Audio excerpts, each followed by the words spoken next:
આધાર કાર્ડને bank account સાથે link કરવું ખૂબ જ જરૂરી છે, જેને આધાર સીડિંગ અથવા ડીબીટી એક્ટિવેશન પણ કહેવામાં આવે છે. આના દ્વારા સરકાર તરફથી મળતી સબસિડી અને વિવિધ યોજનાના પૈસા સીધા તમારા આધાર સાથે લિંક બેંક એકાઉન્ટમાં ટ્રાન્સફર થાય છે.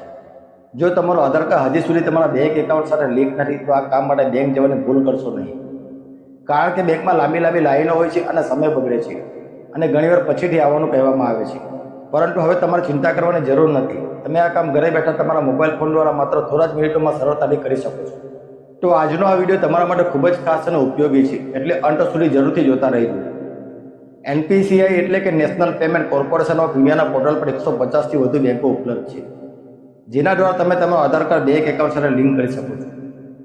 આના માટે તમારે તમારા મોબાઈલ ફોનમાં ગૂગલ ક્રોમ બ્રાઉઝર ઓપન કરી એનપીસીઆઈ લખીને સર્ચ કરી લેવાનું છે અને પછી npci.org.in વેબસાઇટ પર ક્લિક કરી લેવાનું છે. વેબસાઇટ ઓપન થયા પછી ઉપર આપેલ 3 લાઈનો ઉપર ક્લિક કરો. પછી કસ્ટમર ઓપ્શન પસંદ કરો અને ભારત આધાર સીડિંગ એનેબલ પર ક્લિક કરો. હવે તમારી સામે આધાર લિંક કરવાનું પેજ ઓપન થશે. અહીં આધાર સીડિંગ એન્ડ ડીસીડિંગ વાળો ઓપ્શન સિલેક્ટ કરો. પછી તમારો આધાર નંબર એન્ટર કરો અને સીડિંગ ઓપ્શન સિલેક્ટ કરો, કારણ કે અહીં આપણે આધાર કાર્ડ લિંક કરવાનું છે.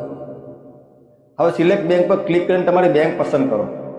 અહીં તમને ઘણી બધી બેંકોનો લિસ્ટ મળશે. હવે તમારે સીડિંગ ટાઈપ પસંદ કરવાનું રહેશે. પહેલી વાર લિંક કરતા હોય તો ફ્રેશ સીડિંગ, એ જ એકાઉન્ટને બીજા એકાઉન્ટમાં બદલવું હોય તો મૂવમેન્ટ વિથ બેંક, બીજી બેંકમાં ટ્રાન્સફર કરવું હોય તો મૂવમેન્ટ ટુ અધર બેંક. પછી તમારો બેંક એકાઉન્ટ નંબર એન્ટર કરો અને ફરીથી કન્ફર્મ કરો. ટર્મ્સ એન્ડ કન્ડિશન પર ક્લિક કરો અને કેપ્ચા ભરીને સબમિટ કરો. હવે ટર્મ્સ વાળો પેજ આવશે, જ્યાં આઈ એગ્રી એન્ડ કન્ટિન્યુ વાળા ઓપ્શન પર ક્લિક કરો. ત્યારબાદ તમારા આધાર સાથે જોડાયેલા મોબાઈલ નંબર પર 6 અંકનો ઓટીપી જશે. એ ઓટીપીને એન્ટર કરી વેરીફાઈ પર ક્લિક કરો. જો તમારો આધાર કાર્ડ પહેલેથી કોઈ બીજી બેંક સાથે લિંક હશે તો તેની માહિતી અહીં દેખાશે. તમે તેને નવી બેંકમાં ટ્રાન્સફર પણ કરી શકો છો. કન્ફર્મ કરતાં તમારી રિક્વેસ્ટ પ્રોસેસ થઈ જશે અને તમારો આધાર કાર્ડ બેંક એકાઉન્ટ સાથે લિંક થઈ જશે. જો તમને આ માહિતી ઉપયોગી લાગી હોય તો વિડીયોને એક લાઇક કરો, શેર કરો અને ચેનલને સબસ્ક્રાઈબ જરૂરથી કરજો.